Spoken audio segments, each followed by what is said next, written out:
ଆସନ୍ତୁ ଜାଣିବା ଇନଷ୍ଟାଗ୍ରାମରେ ରିଲ୍ସ ଅପଲୋଡ଼ କେମିତି କରିବେ। ଆଗରେ ଅପଲୋଡ଼ କରିବା ପାଇଁ ଏହି ତଳେ ପ୍ଲସ୍ ଆଇକନ୍ ଥିଲା। ଏ ପ୍ଲସ୍ ଆଇକନ୍ରେ ମାରିକି ରିଲ୍ସ ଅପଲୋଡ଼ କରୁଥିଲୁ। ଏବେ ବର୍ତ୍ତମାନ ସେଟା ଘୁଞ୍ଚି ଯାଇଛି। ଆଉ ଉପରେ ଦେଖନ୍ତୁ ପ୍ଲସ୍ ଆଇକନ୍ ଅଛି। ଉପରେ ଦେଖିଲେ ପ୍ଲସ୍ ଆଇକନ୍, এই ପ୍ଲସ୍ ଆଇକନ୍ରେ କ୍ଲିକ୍ କରି ରିଲ୍ସ ଅପଲୋଡ଼ କରିବା। ଦେଖନ୍ତୁ ପ୍ଲସ୍ରେ କ୍ଲିକ୍ କଲି, ତାପରେ ତଳେ ରିଲ୍ସ ଅଛି। ରିଲ୍ସ ନିଜର ରିଲ୍ସ ଚଏସ୍ କରି ମାରିବେ। ତାପରେ ଦେଖନ୍ତୁ ଆପଣଙ୍କ ରିଲ୍ସ ଆସିଗଲା। ତଳେ ନେକ୍ସଟ ଅଛି, ନେକ୍ସଟରେ କ୍ଲିକ୍ କରିବେ। କ୍ଲିକ୍ କଲା ପରେ ଏମିତି ଶୋ ହେବ। ତାପରେ ଆପଣଙ୍କ ରିଲ୍ସର ନାମ ଲେଖିବେ। ତାପରେ ଆପଣ ଯେ ହ୍ୟାଶଟ୍ୟାଗ୍ ଦେଇପାରିବେ ହ୍ୟାଶଟ୍ୟାଗ୍ ଦେବେ।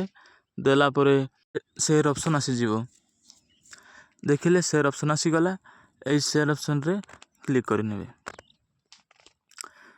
କ୍ଲିକ୍ କଲା ପରେ ଆପଣଙ୍କ ରିଲ୍ସଟା କିଛି ସମୟ ମଧ୍ୟରେ ଅପଲୋଡ଼ ହେଇଯିବ। ଏମିତି କରି ରିଲ୍ସ ଅପଲୋଡ଼ କରିବେ। ଭିଡ଼ିଓ ଭଲ ଲାଗିଲେ ସବସ୍କ୍ରାଇବ୍ କରି କମେଣ୍ଟ କରନ୍ତୁ ଆଉ ଲାଇକ୍ କରନ୍ତୁ।